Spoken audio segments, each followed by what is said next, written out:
السلام عليكم ورحمة الله تعالى وبركاته. مرحبا بكم أعزائي عزيزتي على موقع الكوزينة. سنقدم لكم اليوم طبق الكفتة، كفتة بسمك السردين، كتجي ما أحلاها.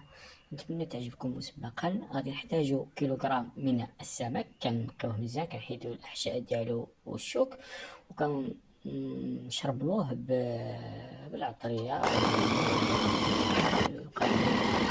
البصل والثوم، ثم نطحنه قليلا ونحصل على النتيجة التالية كما كتشاهدوا.